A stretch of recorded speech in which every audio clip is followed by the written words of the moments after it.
It's the 2K Sports pregame show, brought to you by Kia. Greetings and welcome to 2K Sports. I rarely say greetings, but I just did. I'm your host, Ernie Johnson, alongside Kenny and Shaq. Tonight, it's the Washington Wizards as they'll be playing against the Los Angeles Clippers. For Los Angeles, they've made progress this season. As of now, they're 8th in the West. The belief in this team is starting to grow. Now, one of the criticisms of the Clippers in recent years is the idea that they're floppers. Does that reputation hurt them, Shaq? Yeah, they definitely have some floppers on the roster, but as a team, it isn't as bad as their reputation. Doc Rivers told them to quit flopping last year, and when Doc talked, the kids listened. I'll tell you what, they are really playing aggressive defense now. They are playing solid man-to-man. You have to go through them, where in past you didn't have to do that. Let me see your best flop. Not a flopper, Ernie. Let me see your best flop. Oh, you hit me. Wait, see, the flop happens before you even hit me sometimes. Now, Okay, that's a real flop. Ready? Oh! You're excellent. Here's Kevin Harlan. He's great, too.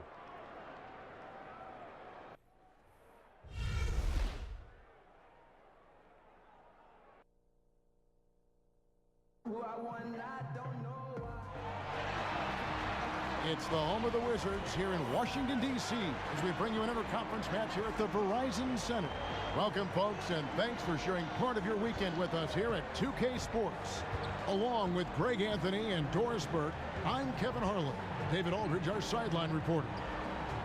And, of course, Gallinari.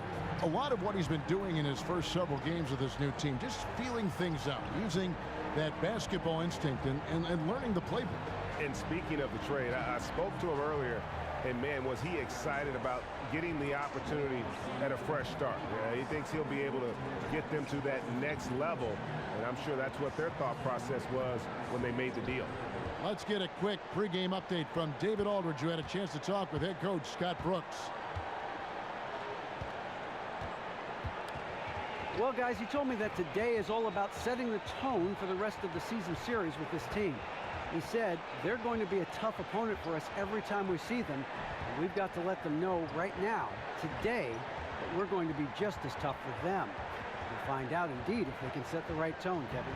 All right, David, thanks. A lot of veteran leadership on these two teams. A lot of guys who have seen a lot of baskets. Doris, they bring a wealth of experience in so many ways. And Kevin, as a coach, what's more comforting than to know you have a group of guys that know how to play, that aren't going to crack under pressure, that when the game is under duress and you're down to a possession ball game, they're going to have a calm demeanor, just like you, Kevin. Well, thank you, Doris. But extensions of the coach on the floor. Well, you've got to be able to think like a coach, and certainly, you know, any time that groups have been together, there's this collective experience that helps them win. All right, let's set the floor. Courtesy of Gatorade, all fueled up and ready to go. And the Clippers, looking at who they've got. They've got Gallinari. Johnson is out there with Brandon Bass. Then there's Austin Rivers. And it's Beverly in at the 1 spot. And the basket by Johnson. Defensively, that possession better not start a trend because they just handed him 2 points. If you're the coach, you hope it's a wake-up call. Get them to tighten things up on the inside and start protecting the rim with a little bit more authority. Here's Wall after the Clippers pick up 2, and it comes off the front of the rim. Gortat with the steal. And the wide-open shot from Morris. Off target with his 3. Poked loose. On defense, the Wizards, they put up a nice win against Detroit the last time out. And in that game, guys, they were just about as dominant defensively on the interior as you could ever be. NBA coaches talk all the time about protecting the rim, and I thought they showed great anticipation and quickness to the ball all night. Gallinari wide open, and that one comes up a bit short. Just have to shake that miss off. He knows he can make it. To the paint. Here's Morris, and the shot counts. He's fouled, and it's a chance for a 3-point play. Well, he has the frame and the aggressiveness to take on contact. Morris finishing the play and one. Well, just watch Markieff Morris play, and you can see why he's such a threat in the front court. He's got the size and speed to guard either the 3 or the 4, and that gives you options as a coach defensively. Very smooth, easy jump shot. This is a really talented big. Morris, no good on the free throw. And Morris isn't shy about letting it fly from deep. Not the most consistent shooter from range, but of course he'll make you pay if you leave him alone, and he'll certainly keep you honest defensively. Well, I think, Kevin, when Morris plays and moves, it just looks like he is a shooting guard with the fluidity of motion. You almost forget that he's a legit 6'10" because of the ease he has putting the ball on the deck to create a shot. There are not a lot of players his size as comfortable doing the moves he does to get open and find looks. For Washington, they had started out 0 of 1 from the line, missing their only other attempt earlier. 2 shots.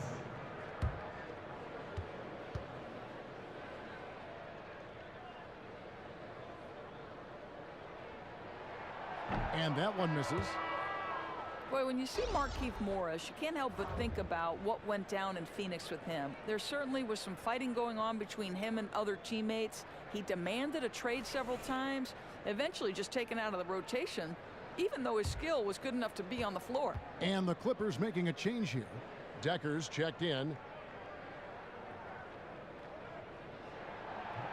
And he sinks the second. With Morris and his Phoenix exit, eventually, Doris, he was traded to the Wizards, and that was a move that was probably best for everyone involved. Right, Kevin. It made you wonder why they didn't do it sooner. Things started to go south in Phoenix when Markieff felt betrayed by the organization for trading his brother away. And luckily, all that's in the past, and Markieff can focus on just playing basketball. Gortat misses. Just getting a hand in the face makes all the difference. That was the case there. To the middle, it's deflected. Dishes to Decker.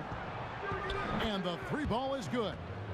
Decker's got himself going with the triple, his first basket of the game.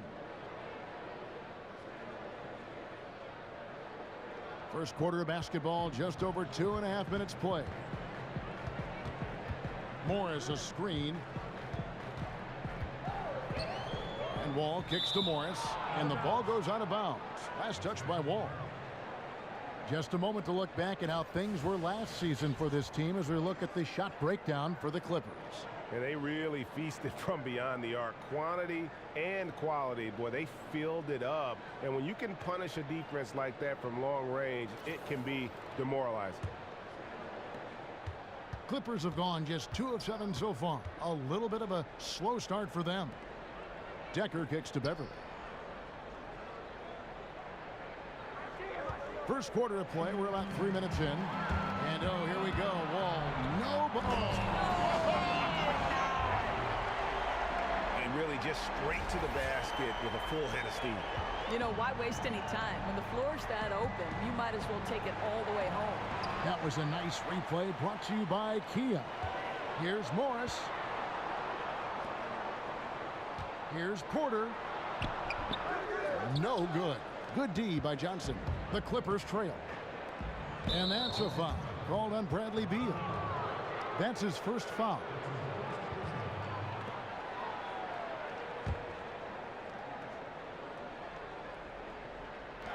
Wall with the steal. And that's sort of a picture of what not to do on those last 2 possessions. They're being way too loose with the ball. And he makes that one. Morris has got 5. Well, the thing about Markieff Morris, he does a terrific job converting inside. 3-pointer. And it's Beverly missing. Washington leading now by 4. Here's Wall. And Wall with the slam. And how about a little bit of showmanship there as he increases the lead? Oh, I like that. That's got to be, though, a tough pill for the defense to swallow. Not only can he make plays for others, he can take it upon himself to finish. And it's Beverly missing. For Washington, they've gone 5 of 9 from the field here in the first. And Wall kicks to Gortat. Morris a screen. Now here's Gortat. No scoring yet from him, but that's likely to change. Shot clock at 2. He can be a dominant, intimidating threat, but the defense stood tall. Gallinari in the corner. Not really his range, and it's off target. The Wizards shooting well right out of the gates here at around 50%. Beal can't get it to go. Clippers trail by 6. They've been looking out of sync offensively. And they need a bucket in a big way here to regain some confidence. Still unable to connect this quarter. Really looks frustrated. Just needs to try and stay calm. Morris passes to Porter. To the inside, Gortat, and it's Gortat finishing it off. Well, the basketball IQ on display for Otto Porter makes the right read there. Beverly against Wall. And Beverly kicks to Gallinari. Shot to stop the drought. That's in for the first basket of the game after 3 attempts. And Washington has possession, leading by 5. This, their first look at this year's Los Angeles squad. Yeah, really a rare treat for the fans. The only time they'll get to see this matchup all season. Well, short on number of games. The interesting thing, you get to look at different styles between the two conferences. So timeout called here, the first for Washington.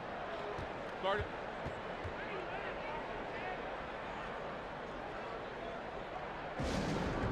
And it's the one thing that this Clippers franchise just, they can't seem to escape, and that's drama. I mean, every year there seems to be one odd story coming out from this team. You have to think that it wears on their ability to stay focused over the course of a season.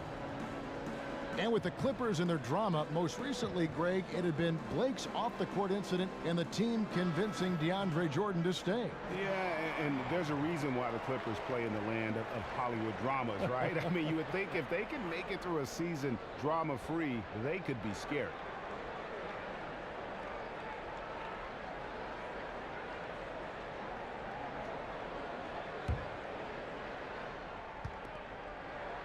Wizards leading by 5.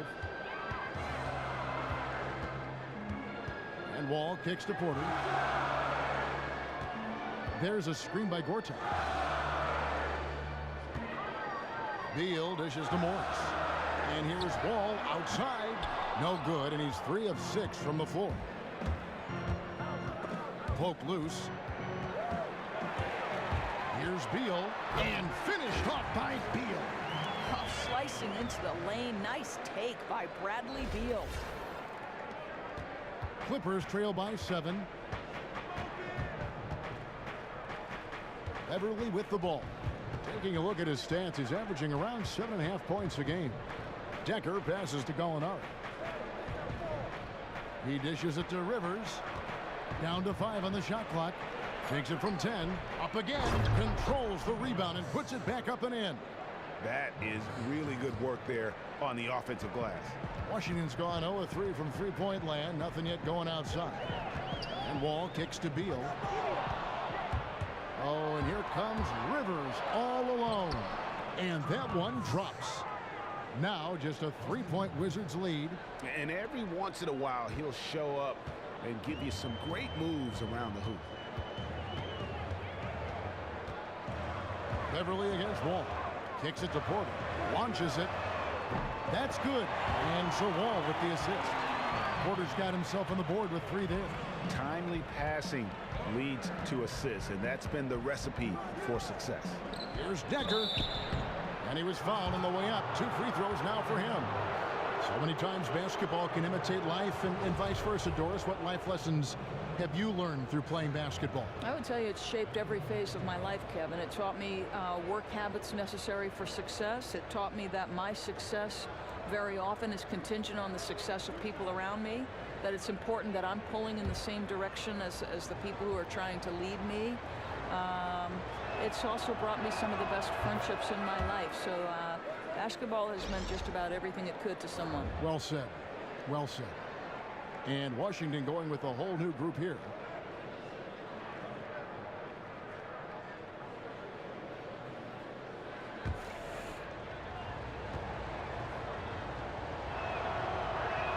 So he picks up just 1 from the line that time.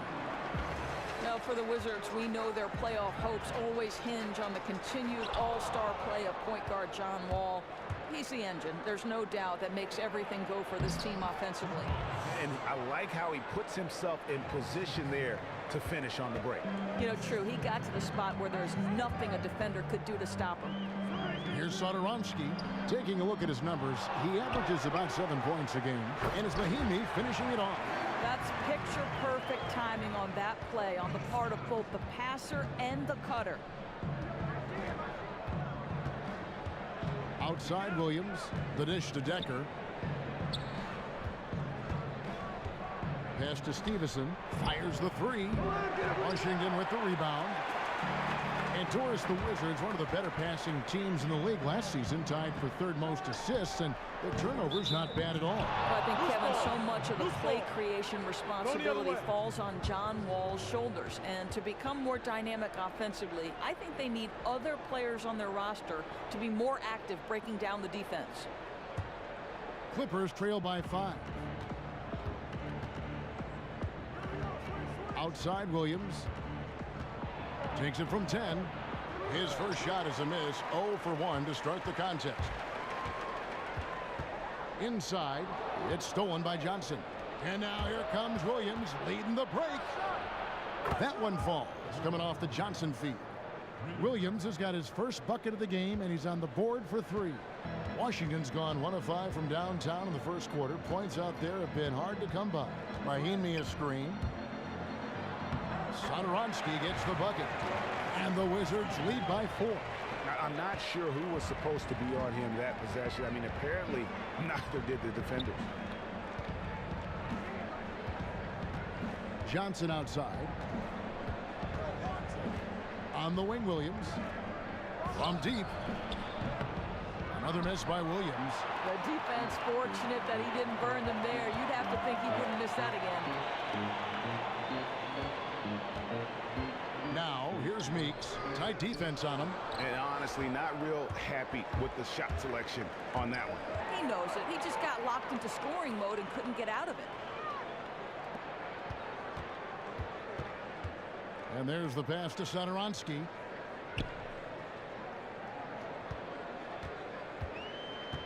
They set the pick. Here's Meeks. Loses his man off the screen and lays it up and in. They're scoring boatloads of buckets. It's raining buckets from inside. Clippers trail by 6. Johnson outside. Williams, that's for 2. And it's Williams again missing. You know, he's had a tough quarter shooting the ball, but one thing you have to give him, he's fighting out there. He's your right side. 6 to shoot. The Wizards need to get a shot off here. And taken away by Johnson. Over in the corner, Decker. And here we go. Washington fast break. Here's Scott, and finished off by Scott. And that's the kind of play you just do not want to give up defensively. You lose the possession and give up a quick 2 at the other end. Now here's Williams. 14 points from him the last game against the Heat in Miami. Again, the miss by Williams. And boy, has he been struggling big time here in the quarter. You know, clearly out of rhythm. He's pressing the issue right now. I'd like to see him get his teammates involved. And just a nice bucket there to really just sustain that lead. You know, that was well done. Those are the types of plays that will allow them to not just hang on to the lead, but extend it.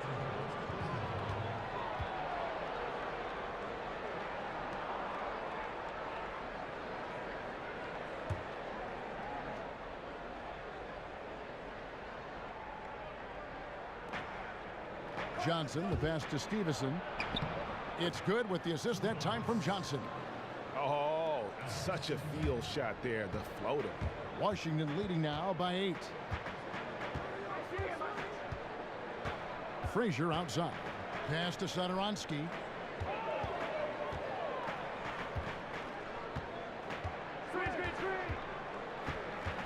Back to Frazier. Shot clock at 5. Kept alive by Washington. It's Meeks outside. It doesn't go for him. And we reached the end of the first quarter. Wizards lead by 8. We'll be back shortly live from the Verizon Center.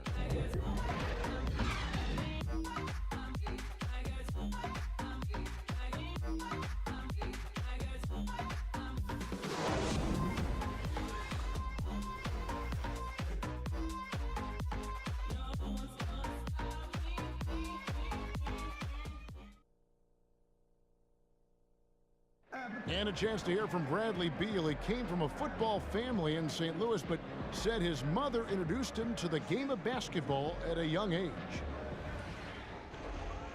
She definitely put the ball in my hand. She's the one who taught me my form, my follow through, and still to this day, she yells at me if I miss a shot. So she's kind of a perfectionist, and she definitely taught me how to shoot. She can shoot it, and she still to this day thinks she can shoot better than me.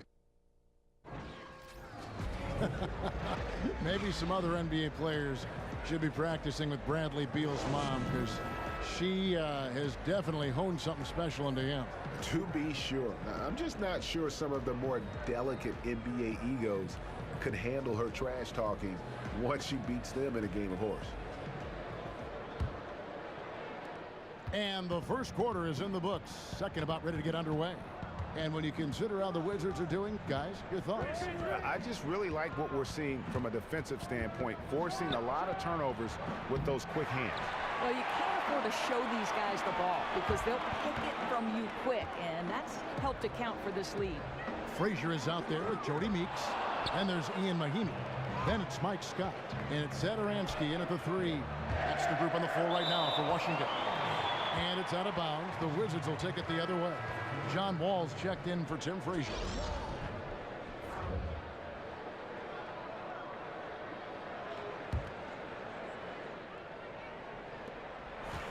Washington leading now by 8. Here's Wall. A 32-point game for him in the win against Detroit. Trying to go for an alley-oop, but excellent defense and anticipation there to stop it. The 10-footer. Shot is good off the back rim and in. Williams has got the opening field goal of the second quarter for Los Angeles. And for a guy with a slight frame, Lou Williams can be one of the most aggressive players in the NBA, especially when driving to the basket. And Kevin, I call it, he's a professional scorer. Yes. He can get streaky hot from beyond the arc, so you have to stay up on him. He puts the ball on the deck and uses his quickness to get past you. You almost always have to foul him to prevent him from getting to the basket, and he shoots a high percentage from the line. The Clippers shooting their 3rd and 4th free throw shots of the night. And when you look at that free throw percentage on the season, they're right around 73%.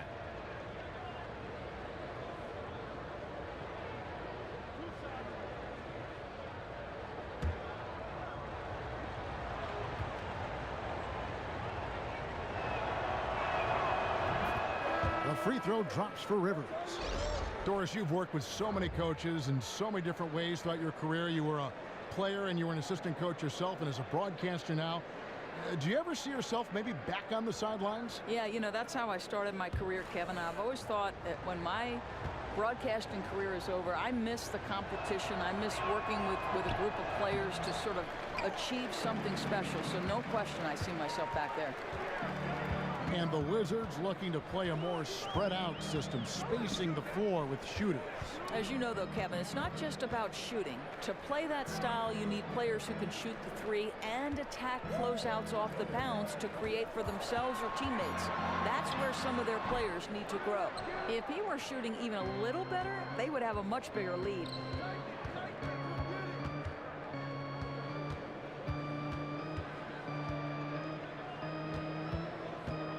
Now the feed to Bass. 14 feet away. It doesn't go for him. Now the Wizards take it the other way. They've led by as much as 10.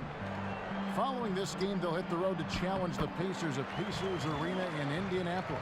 And that one will start off a 3-game road trip for the team. How many times have we seen a possession like that from them today, ending with a basket coming off a pretty pass? Rivers against Beal. In the corner, it's Bass. 6 on the shot clock. Wall with the steal. And here's the fast break. Beal leading the way. It's rebounded by Bass. And that one goes out of bounds. Last touch by Bass. We take a second here to take a look at the shot chart. And the three-point game stands out as a major sore spot. It just has not been falling for him. I think at this point you start to get away from that shot. Try to engage in other parts of the offense. You don't want to hurt your team if that long ball isn't there. Wizards leading by 7. It's tipped and taken away by Johnson. And Beverly kicks to Johnson. Nice D from Wall. And that's the way you want to defend. Nice job there. Yeah, as we just saw, you don't always have to get the block to make a defensive impact. Now here's Wall. He has 6. In the corner, it's Morris. And taken away by Johnson. And now the Clippers on the break. Beverly with the ball. Fires for 3. And Rivers gets it to go in on the assist by Beverly. Rivers has got 4 points now in the quarter. Wizards have gotten off to a rough start here in the second quarter, going just 1 for 5. Outside, Wall. Down low, it's tipped. It's stolen by Johnson. Here's Rivers. Johnson kicks to Rivers. Jacks up a 3. Morris with the rebound. Morris has got 3 rebounds now in this one. Yeah, his shot's been out of sync, and it really has held them back tonight. Morris with a screen on Beverly. Beal.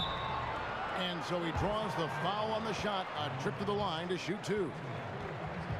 Well, for Bradley Beal, he's just an incredible three-point shooter, and Doris always has been since he came into the league out of Florida after growing up in the St. Louis area. Well, think about this, Kevin. Beal has never averaged less than 4 three-point attempts a game in his career. This is one of the most consistent three-point threats in the NBA, and his shot is effortless. With how well this guy shoots, you almost wish he could shoot more often and see how far he can take his game.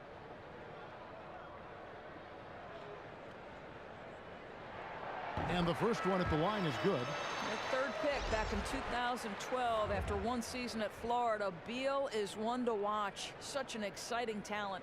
Gallinari, he's checked in for Wesley Johnson.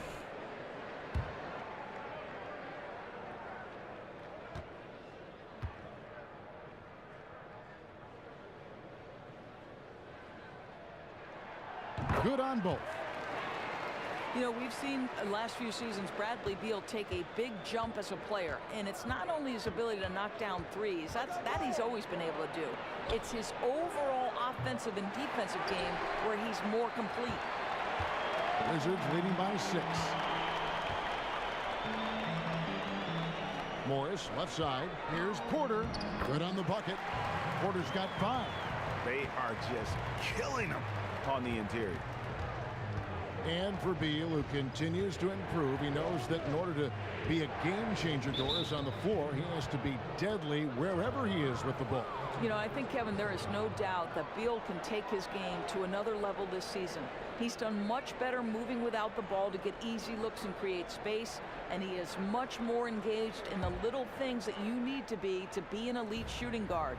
Clippers with the ball after the basket by Washington. He had a nice open look right there. 6 points for Johnson. You know, that three-pointer probably wasn't the first option for them on that trip, but good job to take what the defense was giving him. Coaches love that kind of decision-making. Now here's Wall. He has 6. Here's Morris. And count the basket. He was fouled, and he's going to the line for 1 more. Well, there's the intensity of Morris. Playing angry, finishing through contact. Nice. Harrell, he's checked in for Brandon Bass. You know, it seems to me on a regular basis, we see John Wall do something on the basketball court that makes your jaw drop. His ability to find open players with his passing, the way he can get to the hoop, making the most complex moves seem pedestrian. With Wall, he really does seem to make the spectacular happen on a regular basis. Doris, he's helped by the fact that he has unparalleled athleticism in his position. Well, no doubt, Kevin. This may be the most gifted athlete at the guard spot in the league.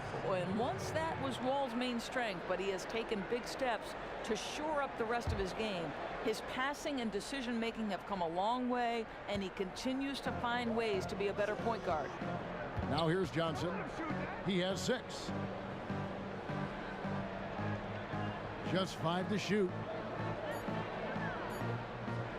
From deep. No good that time. Wall with some nice defense. And they're controlling the boards, Kevin. That's +5 in that category. Outside, Beal. Morris a screen. Beal up top. He's guarded by Rivers. Morris. It's hauled in by Los Angeles. Johnson's got 6 rebounds here tonight. And so he earns a trip to the line. Officials saw the contact and he'll shoot 2. Yeah, good job to take it right at the knee. The Clippers have gone 2 of 4 at the free throw line.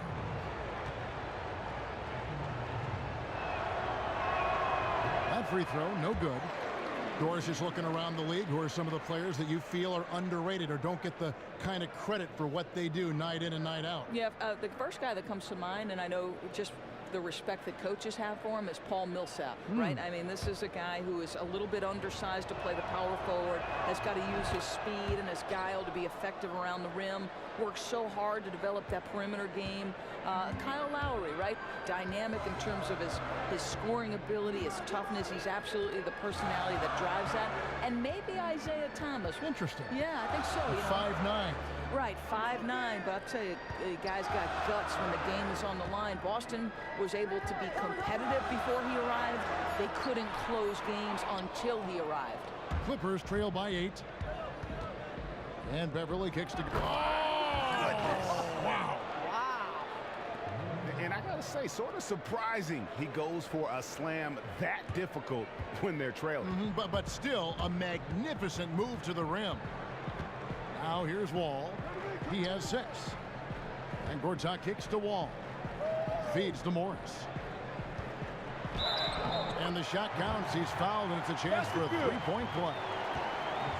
We're talking about a strong, muscular guy. Morris able to convert comfortably in traffic. This will make 4 trips to the line so far in the game.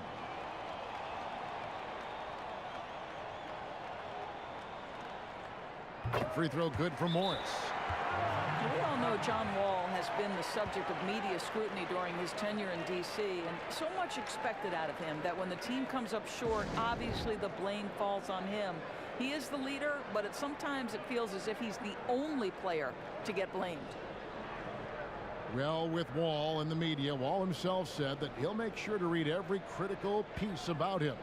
Thinking is, Dorsey can't just read articles when you're playing well. He'll use any criticism as motivation. And isn't that, Kevin, exactly what the great players do? They find motivation wherever they can. And I think you have to give credit to John Wall for not shying away from criticism, right? What makes you get better other than when people are challenging you?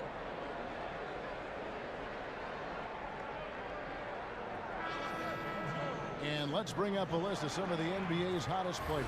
Among shooting guards, these are the leading scorers over the course of the last month. Bradley Beal, 3rd.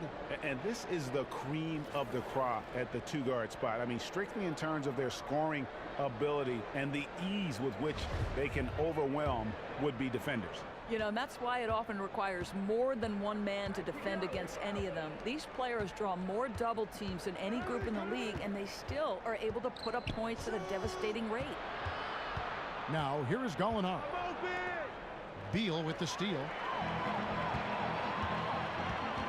Porter dishes to Morris. And here's Wall outside. Washington gets it back. And he's been way off the mark this quarter. It's been ugly. And Beverly kicks to Harrell. And again, it's the Clippers missing. Regardless of that miss right there, that's a shot you want him taking. He practices that all the time, makes a ton of them. And Beal kicks to Gortat. And yes, it's good. I'm sorry, that's poor defense down low again. It's been a mismatch thus far in the paint. You know, just looking at Marcin Gortat in his career, it's hard to find a more consistent player at that center spot. You know, he always shoots an efficient rate from the floor, doesn't miss a lot of time due to injuries, and you can always expect him to be available. Here's what Washington's going with right now. Mike Scott's checked in for Morris. Satoransky comes in for Porter. Jody Meeks, he's checked in for Bradley Beal. And it's Frazier in for John Wall. Gortat, no good on the free throw. With Gortat, he's been a double-double machine for teams ever since he became a starter. Well, I think it just speaks to the effort that Gortat gives on the floor, Kevin. You know he's going to use that great footwork to get you scores from the low box. And you also like that he can get you production without needing the offense to run through him. Here is Frazier, following the basket by Sam Decker. Frazier outside. Passes it to Satoransky. From 10 feet out, and he knocks down the jumper. Satoransky's got 6 points. Clippers trail by 11. Williams, that's for 2. They get it back. Oh, and a nice job of turning that miss into 2 points on the tip end. Hustle points, I believe they call them. Hustle points right there. Now here's Frazier. Outside, Scott. He kicks it to Meeks. Clock at 6. From the low block, Scott can't get it to go. And Los Angeles guys shooting 38% in the second quarter. Offensively, they look a little bit confused. Here's Beverly. A three-pointer is right on target. He's got 5. And really, how about the quick release on that triple there, because he's given up a lot of height in that matchup. Yeah, if it was inside, he'd have a hard time getting that shot. But beyond the three-point line, he has a little extra space to let it fly. And pushing it up, here's the Clippers. Decker gets the bucket. No doubt that is within his range. I think that's exactly what you're looking for on the break. Finish right at the rim. Satoransky, the pass to Frazier. And Gortat kicks to Satoransky. There's a screen by Gortat. Gallinari with the steal. Here's Beverly. It's deflected. They recover it. They get it back. The kick out to Williams. Fires the 3. Tries yet again. Well, providing stout rim protection, Gortat is a two-way player. Decker can't hit. And just not able to find the target from three-point range here in the second quarter, although he did knock down one in the first. Here's Williams, and fouled hard that time. He'll get to the line and shoot 2. And here's a look now at the shot chart showing the field goals attempted locations. And looking at this shot chart, you can't help but feel that this entire team has played passively on offense. There has been little to nothing going on at the rim or in the paint for that matter. And when you don't attack the defense and put pressure on them down low, you are making life far too easy. And the first one drops. Doris, we're at the point of the year now where nicks and cuts and bruises, they all begin to accumulate.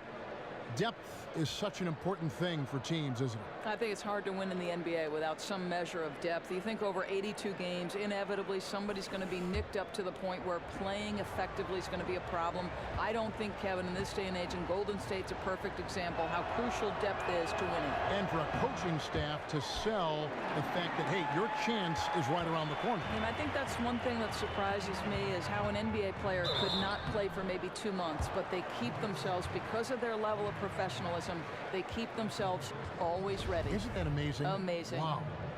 For Washington, they have made 5 of 8 of their free throw attempts. And it's been an average year, really, at the free throw line for this group, only around 75%. Take a break. Take a break. 2 shots.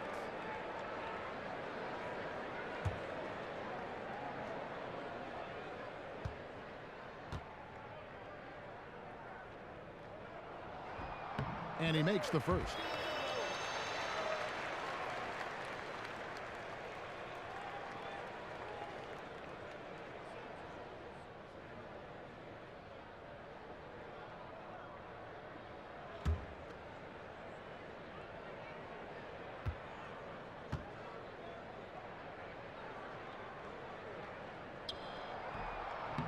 And Frazier drops them both. 1:57 left here in the second. Johnson dishes to Williams. He scores for only his 3rd time tonight. Now 3 for 10, taking a climb out of the hole. And not hard to see why they are giving up points on this run. Just too many good looks from in close. Now here's Frazier. And Scott now, top of the key, releases. Does not find the basket. His 3rd miss. He's made just 1 so far. Here's Harrell. Rebound, Washington. Scott's got 4 rebounds in this game. To the paint, here's Mahinmi. It's good, and he drew contact on the shot, so he will go to the line. A 3-point play chance here.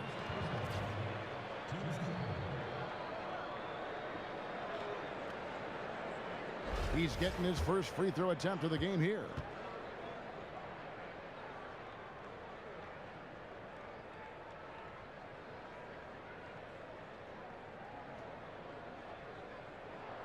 Mahinmi no good on the free throw. The Los Angeles Clippers, they come into this one following a loss to the Heat in Miami. And the issues they had defensively, in part, I thought, was a huge factor. Really compounded, I think, because it was a road game for them. Listen, the offense had the crowd's energy to feed off, but it doesn't explain a lack of effort on defense. For Los Angeles, they have missed 4 of their 8 free throws up to this point. Things not really going their way at the line yet. That free throw missing.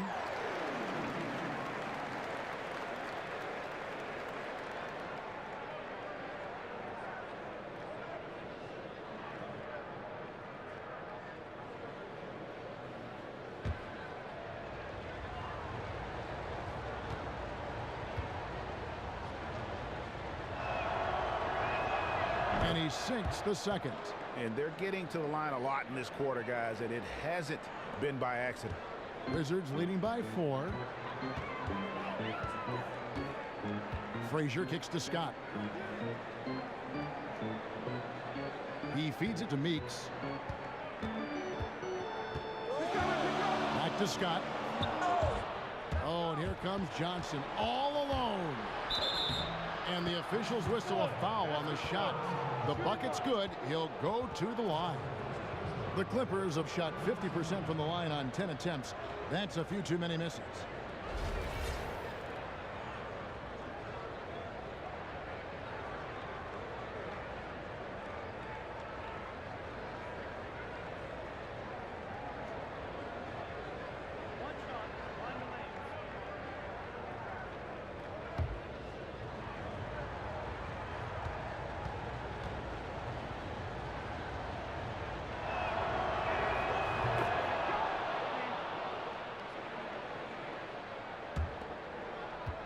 Washington's gone 0-2 from deep here in the 2nd.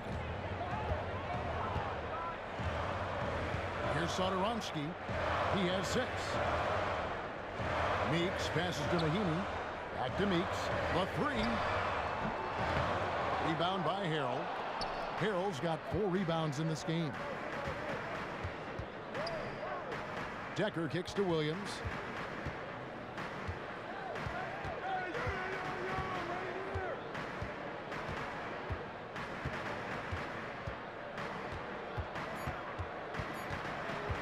From deep 3-point range, and no good trying to get that one. And the first half comes to a close. We've got a close game going on here. Washington out in front. They lead by 1. It's time now to go courtside as we send you over to David Aldridge from the sideline. David, take it away. Thanks very much, Doc. Why are you getting the pace that you got right now? Because we're running, we're pushing the ball up the floor, but it's still a close game. And it's really loose balls, our turnovers, and offensive rebounds. So we got to do a better job there. I know you guys always look at that 50-50 ball. Thanks, Doc. Back to you. Thanks, David. And we'll be back shortly following halftime to get the 3rd quarter underway. And now, the 2K Sports Halftime Show. Welcome back, everybody, to the 2K Sports Halftime Show. Hope you've been enjoying the excitement so far. Ernie Johnson, Kenny the Jet Smith, Shaquille O'Neal. We've got a pretty even game underway at Verizon Center. And let's get your thoughts, Kenny, on the Wizards. Well, they've been pounding it in the paint. Not just taking the first 3-pointer when it came across. That keeps the defense on its toes. Shaq, what was your takeaway on the Clippers? They were strong in transition. Seemed like the guys fed off the higher tempo. Certainly, they definitely got the looks they wanted, playing an outstanding game. They can keep it up in the second half, they may wear the other side out.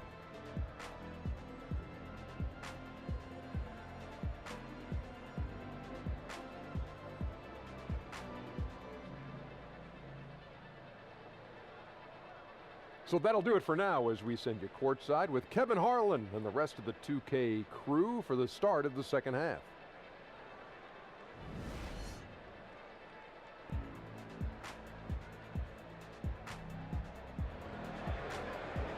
Well, both sides have assessed what they need to do over the break in halftime. We'll see now if one can pull out away here in the third. We've seen Markieff Morris really having a great game.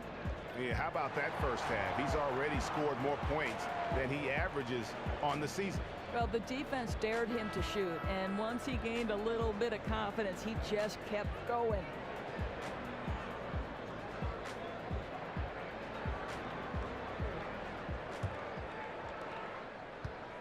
But Clippers trail. Getting underway in the second half. Here's the 5 for Doc Rivers. We've got Patrick Beverley. He's out there with Rivers. Johnson is out there with Gallinari, and it's Stevenson in at the 4.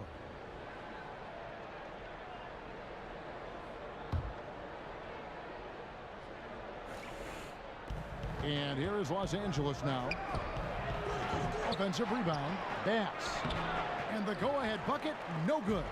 Washington shooting 47% from the floor, getting it done.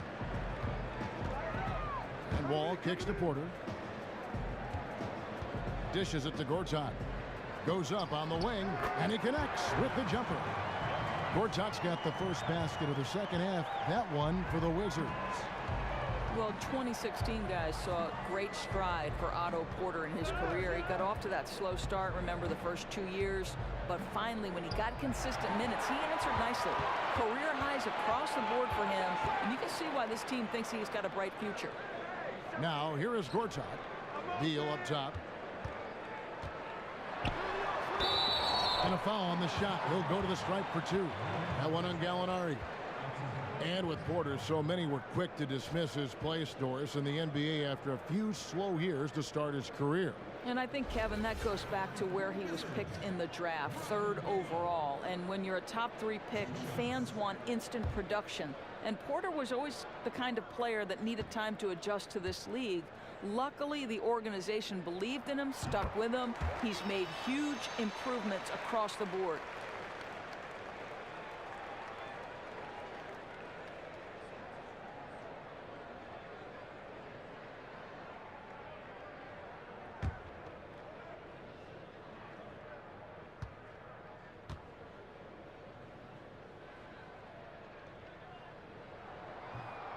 And both free throws good for Beal.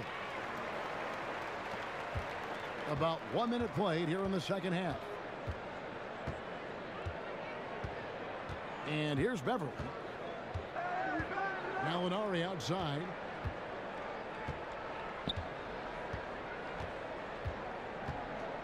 Bass with a screen for Gallinari. Clock at 4. And again, it's the Clippers missing. Not what they were looking for. 3 straight misses to start the third. Wall wide open. No good with the triple. Neither coach nor his teammates are pleased with the way he's playing. He's simply got to adjust his shot selection. They were hoping for a fast start. Instead, they're 0 for 4. Here's Porter. So he gets the whistle. Contact on the way up and 2 shots coming up. And one reason why Otto Porter saw a huge increase in his role is that, Doris, he was able to develop a three-point shot that had teams, giving him a lot of respect, and then they had to adjust to. He was always strong going to the rim, but now defenses had to follow him out to that three-point line. Well, as you know, Kevin, having a consistent 3 is such a big deal now for perimeter players. Porter at 6'8" has a smooth release and no problem shooting over the arms of smaller defenders who might rotate to him. And he's developed a nice little pull-up shot. If teams ever overextend, he can just step back and knock down a 2. Los Angeles making a switch here.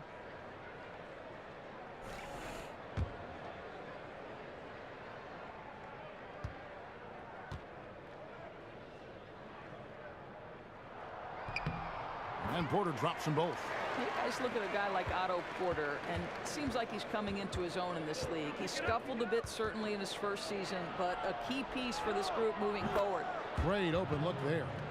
Gallinari's got 8 points. After an ugly 0 for 4 to start the half, they get one to fall. Wall against Beverly. Kicks to Porter. There's the triple. And another miss by Washington. Clippers trail by 4. Here's Gallinari. That shot misses. Good work defensively by Morris. Here's Wall. Shakes off the strong D and gets the bucket for 2. 8 points for him. Yeah, the defense didn't bother him right there. Wall able to convert. Pass to Stevenson. Steps back and shoots. Gortat with the rebound. Gortat's got 9 rebounds now tonight. Beal dishes to Morris. That's tipped, and they're able to recover. Let's take a look now at some numbers for Beal. How's the last month of basketball been for him? 9th in three-point field goal percentage, and he's among the top 20 free throw shooters in the league. Doesn't waste many opportunities at the line. And this is his 3rd trip to the line tonight. In their last contest, guys, he was unconscious from the foul line.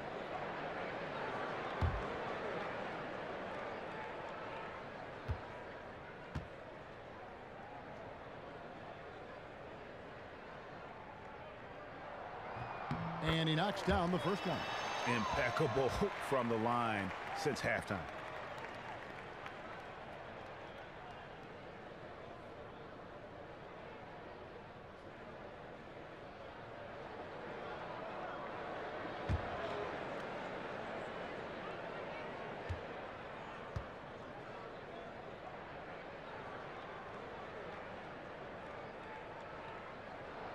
He doesn't get the second one. One thing that Gallinari brings to the table is his ability to line up effectively at either forward spot. Can act as a stretch 4, if you will, with his height and still bother other power forwards. Very efficient shooter at the 4 position when he gets minutes there. The 11-footer rebounded by the Wizards. They've led by as many as 11 points. Outside, Wall. There's a screen by Gortat. Goes up from the top of the key. Second shot opportunity. And so he earns a trip to the line. Officials saw the contact, and he'll shoot 2. Always good to mix in that pump fake. Gortat got him on that one. And Greg, talking about the advantage of a guy like Gallinari, other 4s often don't know how to match up with him, especially with his willingness to attack the hoop on the bounce. Great point. A big part of the bonus you get from Gallinari is just having the flexibility with lineups. I mean, his coach can mix and match how they deploy him depending upon what team they're facing. And he's also improved his rebounding. I mean, to help play more effectively, I believe, at the 4.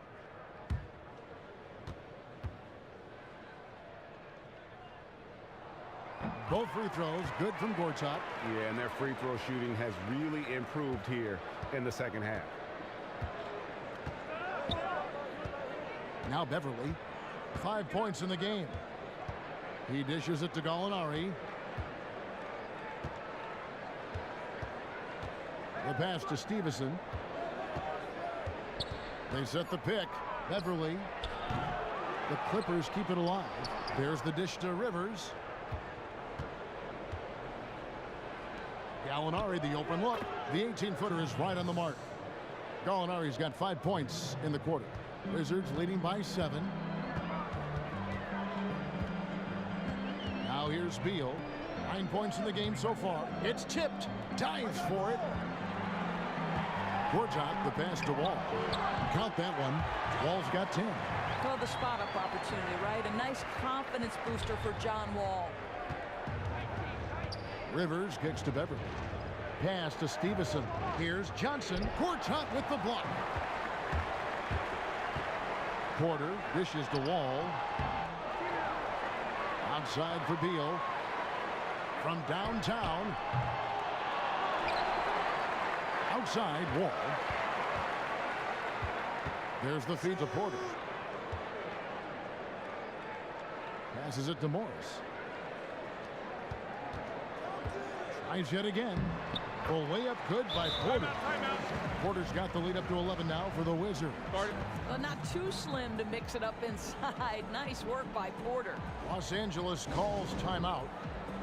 There are a lot of great things that Gortat does on the floor, Doris, but you feel that he doesn't sometimes get enough credit for his rebound. Well, I think you'd probably concur with that, Kevin, because year after year, Gortat is near the top of the league in rebounding. This guy's one of the best at tipping the ball to himself to secure the rebound. And not only does he get a lot, Kevin, but he does it in limited amounts of time. There are a lot of guys getting a lot more minutes at that position. Clippers trail by 11. Everly with the ball. He's got 5. Stevenson can't get it to go. You almost have to assume he's going to knock those down when he is that open. He hits the back iron and sinks the shot. And 11 points for Otto Porter Jr. The ball movement on this run has been fantastic and is a big part of why they've been able to get these good looks. On offense, here are the Wizards. They're on a 17-5 run here. Inside, pulls it up. And there's Morris. That's good on the assist by Wall. 13 points for Markieff Morris. And chalk up a few more points for him there. This has been a one-sided game in just about every area. In just about every phase, they have dominated. Lockdown defense, explosive offense. This has been special. Now, here is Gallinari. 10 points for him. Lock at 6. 13 feet away. They grab their own miss. Stevenson. And that one goes in as he is fouled. It'll be 3 points if he converts at the line.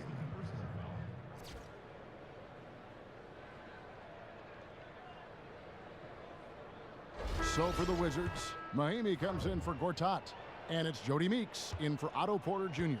And the Clippers making a change here as well. Lou Williams has checked in for Patrick Beverly. Doris, offense up around the NBA in the last couple of years. Do you feel that this is a good thing for the league? I love it. I think the fans love it. You and I love it. The pace is faster. The shooting is better. The excitement level is through the roof. This NBA, what do they say? It's fantastic. It is, but defense wins championships. Are you still sticking with that as a mantra? No, no question. Yeah. Championships have right. been defined on the defensive end. Rivers can't get it to go. A good board there, Kevin, but overall they're getting slightly out-rebounded. Now, here's Meeks. He's guarded by Rivers. From deep, Wall. And Morris throws it down. Now, that's the passion you like to see from Markieff Morris, converting off the board. Clippers trail by 14. Outside Williams. Gallinari, a screen on Beal. Nobody near Williams. From outside, off the mark. Washington's gotten off to a very slow start from three-point range in the second half. They're 0 for 4. Outside, Wall. For 3. Gets the three-pointer to fall. Wall's got 7 points here in this quarter. He knows that when he's hitting that three-pointer, defenders can't go under the screen anymore, and that makes a huge difference. And we've got an update here, so let's catch up with David Aldridge. Well, the league and NBA teams have become much more aware of protecting players' health, and they're finding out that rest and sleep are a huge part of that. Warriors head coach Steve Kerr said medicine and science have improved, and thought processes do as well. He said in the old days, guys played 48 minutes. Well, we've made advances. We don't go backwards with this stuff. We go forwards. Guys, that's why they want their players off their feet as much as possible. Good report, DA. Thank you. And the Clippers call time here. Yeah, too many easy buckets coming from inside, and I think he wants to make that a point of emphasis. Absolutely. Their challenge is to find a way to close off that lane without completely ignoring the perimeter.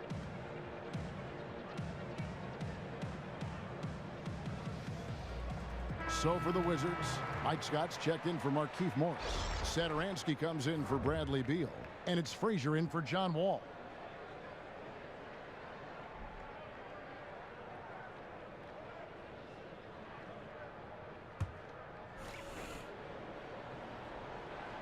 Here's Johnson. Looking to end the run. Rebound by Mahimi. Out to the right wing. And Zadaransky kicks to Scott. And now here's Johnson, the fast break chance. Here's Williams. And again, it's the Clippers missing. And physically, there's no doubt they've been the stronger team. A +10 rebound advantage tells you all you need to know. The basket counts and one. He'll go to the line with a chance to make it a three-point play. Pass. And so he's picked up his final foul, and he will sit for the rest of this game.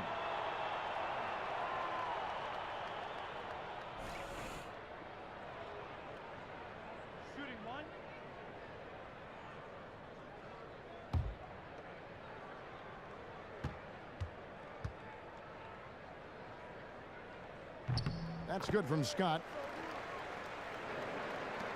And Los Angeles guys shooting 31%, not looking sharp offensively to say the least. Here's Williams. And a foul called on the shot. Got him on the way up that time, so he'll shoot two right here. No question, he got bumped on that shot. These are his third and fourth free throw attempts of the game. He's hit his free throws at a pretty good clip this year, 77%. The first one falls.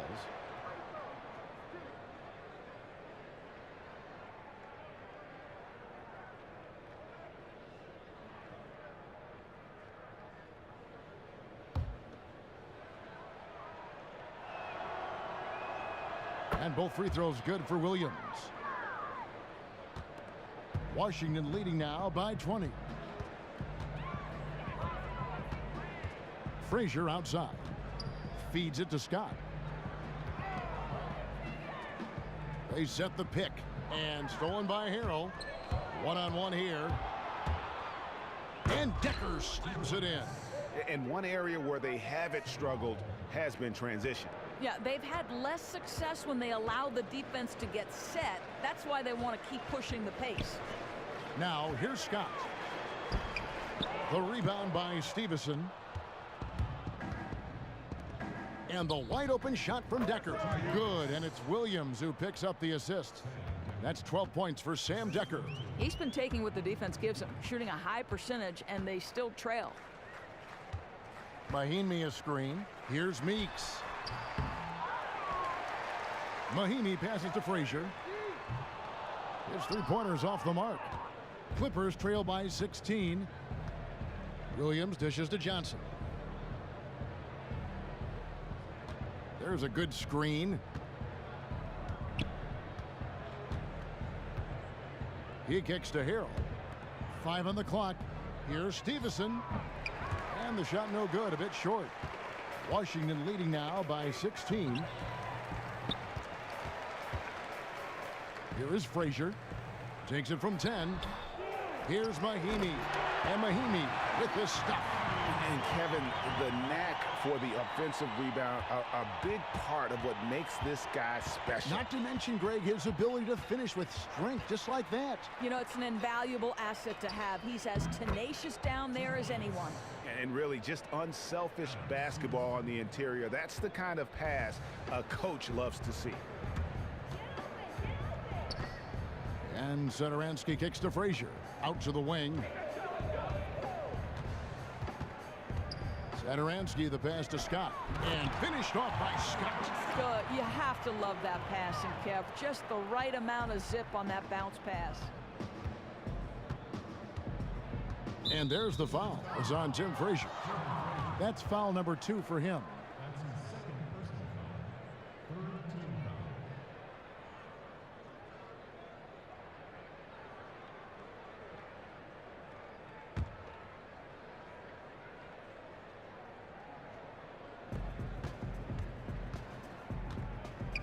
There's 57 seconds left to play in the third.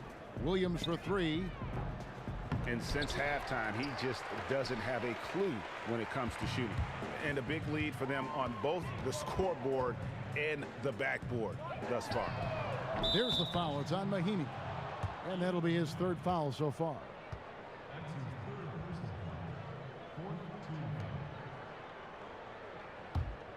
Clippers trail by 18.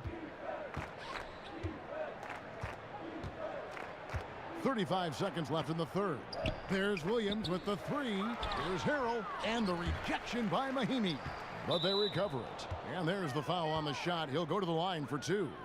And Washington called for the foul.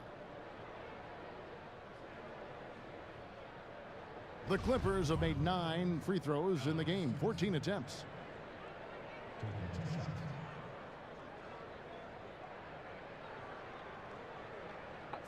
Two shots.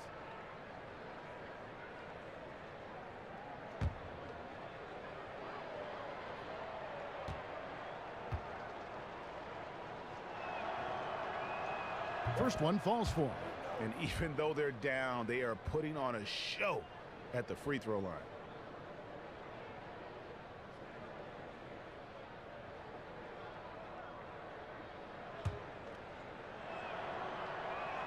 And he makes the first but misses the second.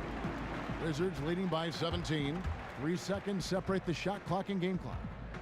And Meeks kicks to Satoransky. The second chance effort.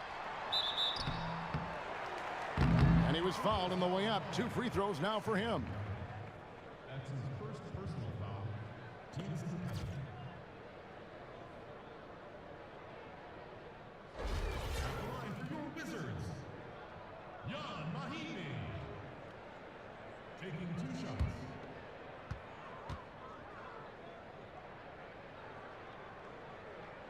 First free throw is good.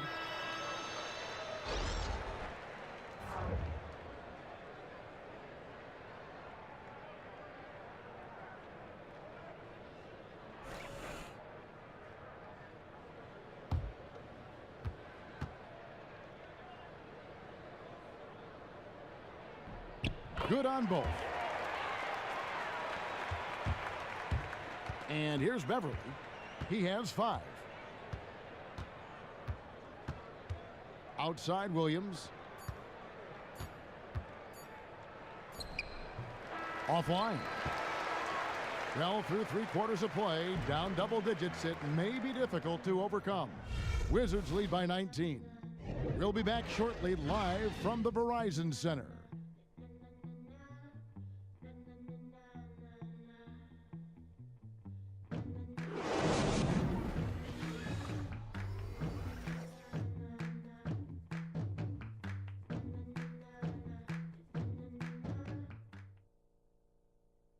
Let's hear what Doc Rivers has going on over in his huddle.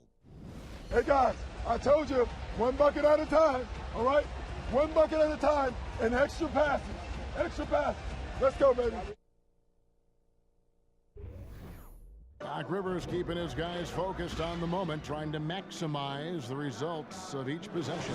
Yeah, and there's no value in getting too far ahead of yourself. Just run the offense the way it was designed and just look for good shots each possession. And thanks again for joining us. Let's see what happens here in the fourth. Wizards leading by 19. Beal and Porter are out on the wings. Mike Scott out there with Mahimi. And it's Wall in at the 1. That's the 5 on the 4 for the Wizards. Here's Scott, and finished off by Scott. Listen, this guy's got the green light at any time, but Beal with the nice look to set up the open shot. And Beverly kicks to Gallinari. Back to Beverly. Doris, you were quite a player in college in the Big East with Providence. What important lessons did you learn when you were at that school in that difficult conference and leading one of the good programs in the country? Yeah, I think I learned that hard work is necessary to success, that teamwork is important, that you have to be coachable, Kevin, that you got to be able and willing to work with the people beside you. I learned so many lessons while playing at Providence. I bet you can't separate the two. What was more enjoyable for you, coaching at your school or playing for your school? Either way, Kevin, I knew that when I was representing Providence, I wanted to do it with pride. You were blessed. No doubt. They were blessed. And Wall kicks to Porter. And foul called as he misses. He'll go to the line and shoot 2. I love the mentality for Porter. Gets inside and goes right at the defender. Porter at the line for 2.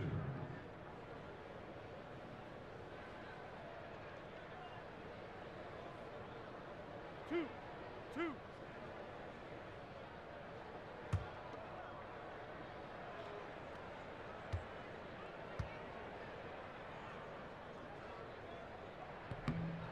Free throw good. Porter.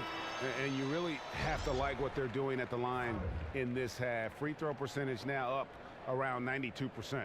Gortat's checked in for Washington. Morris comes in for Scott.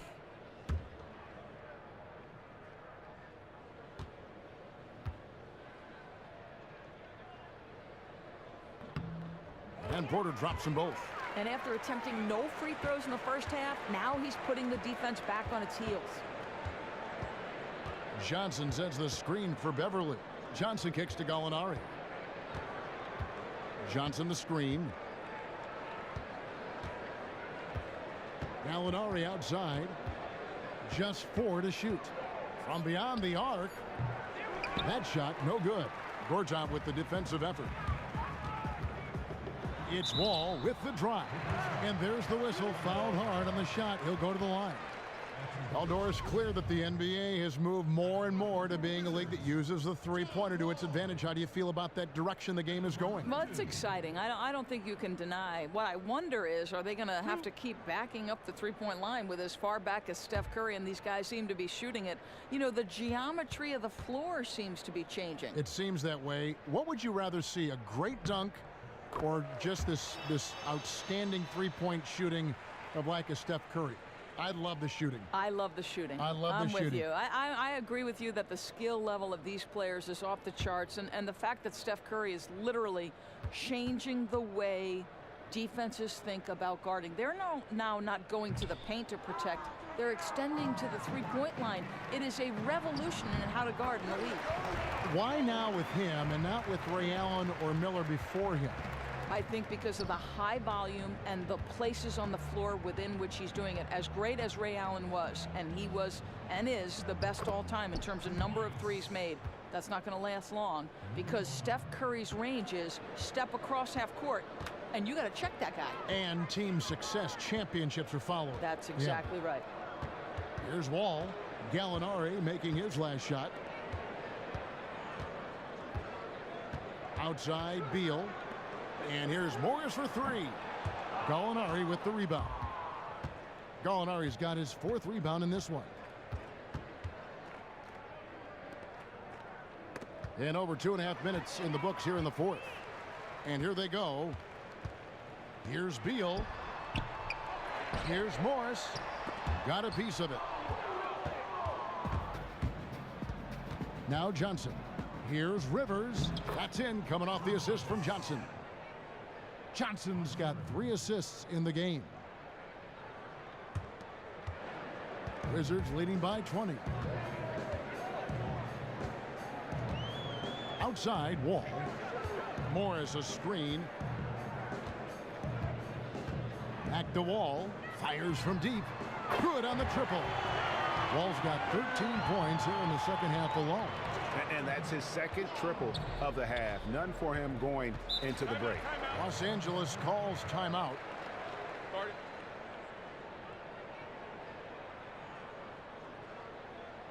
And we've seen the role of instant replay grow in the NBA. And Doris, I mean, it's a great use. We've seen just a massive improvement, I think, in the accuracy of calls.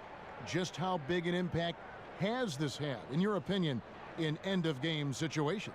Well, I think the most important part of this is when you put replay into effect, it has got to be done in an efficient manner. And one thing we have seen with the central role that Secaucus, the NBA's replay center, has had is there's direct communication between the officials on the court and the personnel in the replay center. And because of that, it's a system that was solid in its debut, will get better and more refined, and I think it's been perfect because at the end of the day, the players and the coaches and every part of their organization wants the call to be made correctly, and I think by and large you've seen that. And here's Beverly following the three-pointer by John Wall. Shot clock at 6. Over in the corner, Beverly. From outside, off the mark. The mechanics totally out of whack right now. He's lost his feel for the shot. What a brutal stretch for him, just trying to work his way out of it, which is harder than it sounds. Yeah, that's a case where they're really in sync on that bucket with the lead pass hitting him in stride, on time and on target. Johnson sends the screen for Beverly. Gallinari against Gortat. Johnson the screen. He tries for three.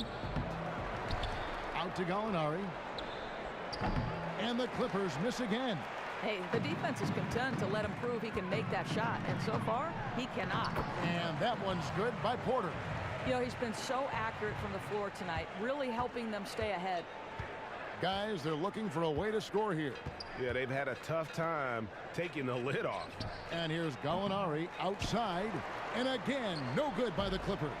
You know, they're trying to battle back, but he's missing shots this period. Beal dishes to Wall. Morris outside. Looking for Beal. He gets it there. And he gets the friendly spin, and that one drops. Yeah, just like any true shooter, Bradley Beal not worried about the defender at all. And Beverly kicks to Gallinari. Now here's Rivers. He feeds it to Johnson. Will it go? No good there. Gortat with the defensive effort. And here's the fast break. Beal leading the way. And taken away by Johnson. Now the Clippers moving it up. Johnson's got the ball.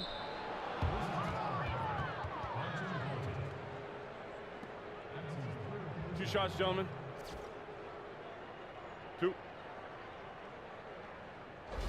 And in the past few years, Doris, the league has looked to provide more transparency and officiating. This is an interesting topic. Do you feel that's a move in the right direction, the transparency? Well, from a fan's perspective, certainly, because you want to make sure that what you're watching is legitimate. You want to know that, okay, you know, they might have missed this call or that call, and that's the human aspect that you can't fix. I do understand the players' and coaches' perspective that it's frustrating to them because it never changes the outcome.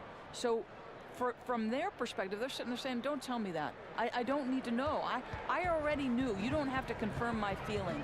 But from a fan perspective, I would want that kind of transparency. Does it undercut, though, the view that we as fans have of the officials? And they say some games, last 2 minutes, may have 9 things that were wrong. And now you're wondering, why are these guys even out there officiating when there were 9 things wrong in the final 2 minutes? And because you cover college basketball, you know as difficult as this has been for NBA officials because they have been under the glare in the microscope, and I do wonder if that's contributed to sort of a snowball effect. You know the officiating at the NBA level is the best in the world. It is. So here's Gallinari after the basket by Washington. Yeah, tough for them to bounce back when he's shooting like this. He's been off all period. McCullough the pass to Smith. Here's the lob to the hoop. That one no good.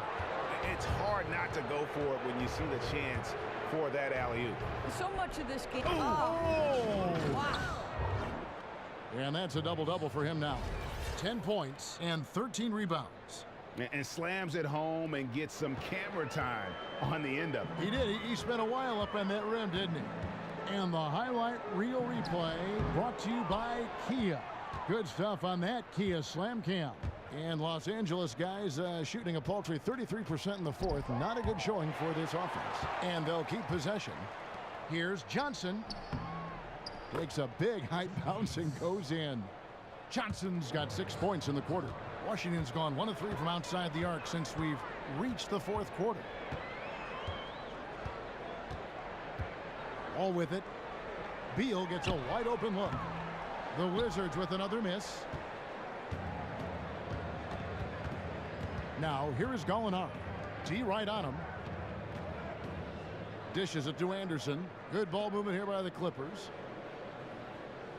And Liggins kicks to Gallinari. A shot, no good. Now Washington takes it the other way. To the inside. Here's McCullough. Some solid defense from Gallinari. And Los Angeles guys shooting 32% overall right now. Not one of their better showings. Johnson kicks to Gallinari. Of course, you've studied the league under both David Stern, the former commissioner, current commissioner, Adam Silver. What direction do you think the NBA is going right now? You know, you never want to follow a legend, and you never want to follow a guy like David Stern, who put the NBA into a stratosphere completely different than the league he took over.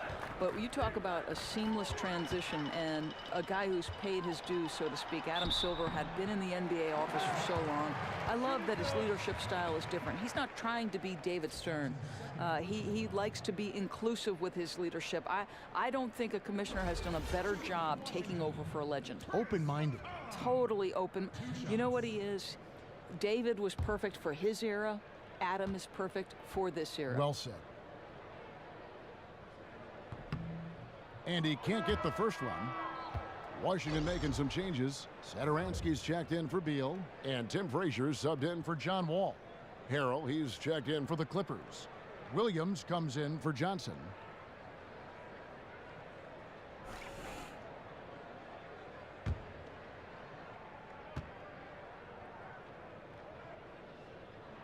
So we can't get either to fall. Liggins dishes to Williams. Liggins the pass to Johnson. Oh, and the jam by Johnson. And in terms of size, not your typical center, but man, he plays as big as any of them thanks to that terrific leaping ability. Frazier outside. Used to be any contact at the rim, Doris, would result in a foul on the defender. But that has changed now with verticality in mind. What do you make of all this? I love it. I absolutely love it. And I think the guy who did it best for a couple of years was Roy Hibbert when he played for Indiana, because, you know, as you are entitled vertically to the space you create as a basketball player. So, Kevin, I love the challenge at the rim. I love that they allow these long, lean defenders to go up in the air vertically and contest. I love it. That being said, I find very few things wrong with the changes that have been made over the last 5 or 7 years. How about you? Oh, one of the things that's my favorite about the NBA is how proactive they are in making necessary changes that improve the game and equal the playing field. I love that about the NBA. Good analysis. And a foul called on the shot. Got him on the way up that time, so he'll shoot two right here. And Kelly Oubre, the Kansas Jayhawk product, still a very raw player, but the team, Doris, has high hopes for him, and they'll show flashes of what he's capable of doing when he's on the floor. I think, Kevin, with Oubre, what you like is how well he can finish at the rim. He has got great lift, gets off the ground quickly, which is a huge help to being able to finish inside. And you like the manner in which he aggressively attacks the rim. He plays with so little hesitation. And the Wizards making a change here. Scott's checked in. The Clippers also making some changes. Gallinari comes in for Anderson, and it's Rivers in for DeAndre Liggins. And both free throws good for Oubre. Now remember, you know, he grew up in New Orleans, but Kelly Oubre had to move to Texas after Hurricane Katrina. Some tough times that he said put a little bit of a chip on his shoulder to this day. Gallinari outside. Johnson the screen, 5 on the clock, and Gallinari with the three. And he came off that screen, and the D just didn't get over the top of it. Yeah, I think you'd like to see a little more determination defensively to fight through that and contest a bit. Here's Satoransky. And the miss, not the best shot selection there. If you're going to screen for your man, screen like you mean it. A nice shot by Rivers. I'm not sure how he got that shot to fall. That was a tough one.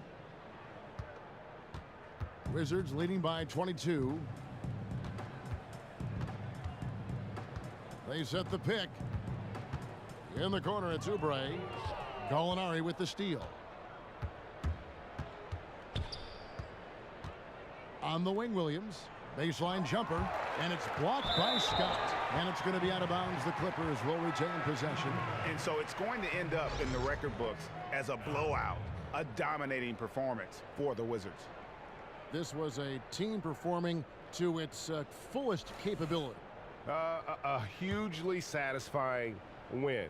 A game that not many will soon forget. And on the other side, one that I think most will try to forget. And this will be a big win for them. Lucky win number 13 now in the bag. And so they'll take the first game of the season series, a team they'll only see twice. They're certainly happy to start it off with a win. A good win, and a lot went into it, but I just like the showing for John Wall. Listen, we know he can affect a game with his quick hands and getting steals, and he really did that tonight, and I thought it helped fuel their defensive possessions. Here's Rivers. Lays it up and in on the nice reverse. Just great use of the rim to shield the defender from the ball and finish on the reverse. Here's Soderomski. Frazier left side. And it's blocked. About 7 seconds separating the shot and game clocks. And Gallinari kicks to Rivers. Over in the corner, Williams. Off target with his three. After the strong first half, this guy has not been the same, and largely a no-show right here. Frazier outside.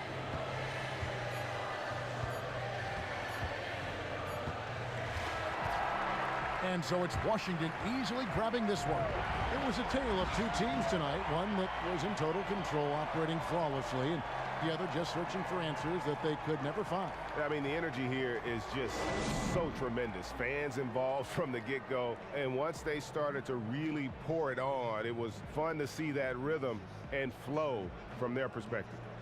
And a chance now to send it over to David Aldridge, standing by courtside. David. Thanks, Kevin.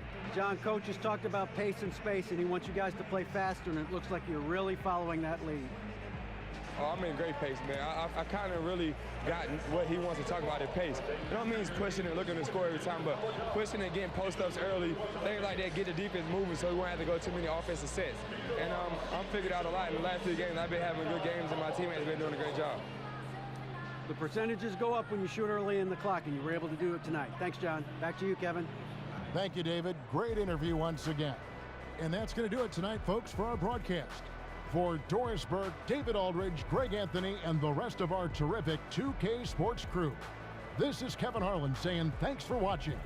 And we'll see you next time. But first, the post-game show with Ernie Johnson just a few aisles above us. The 2K Sports post-game show. Kevin, thank you. Superb. And now let's move on to the presentation of our Jordan Player of the Game, John Wall. Once again, John Wall proving that he has developed into one of the NBA's true superstars. The choices he makes with the basketball in his hands are so intelligent. Great job tonight. The smartest player on the floor tonight. He had the defense guessing all night long. What I really like about his game tonight was his intensity at the defensive end. He made a lot of plays, Ernie, Kenny. He just got him fired up with that intensity. And the steals he made led to some runouts and some big buckets on the other end. Come on, man. That's going to do it for our broadcast tonight. We certainly hope you've enjoyed the show, don't we, guys? It was great. Yeah. Kenny Smith, Shaquille O'Neal, and for Kevin Harlan and the entire 2K Sports crew. All 653,000 of them. Yeah, it's a lot. Hard-working. A lot of people. Yeah. The long line at the buffet, though. Shout out to the T-Pose, man. Oh, I don't know his name, but I know his face. I'm Ernie Johnson. See you next time.